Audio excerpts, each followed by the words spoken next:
He sneezed. Debris. Movement.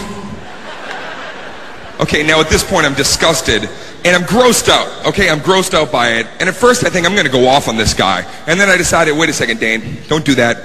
Take the high road, try to be polite. So I turned to him and this is what I said. I looked at him and I went, God bless you. Yeah, I said it like that. I said it like that. God bless you. Which, you know, is God bless you, but it kind of sounded like cover your fucking mouth.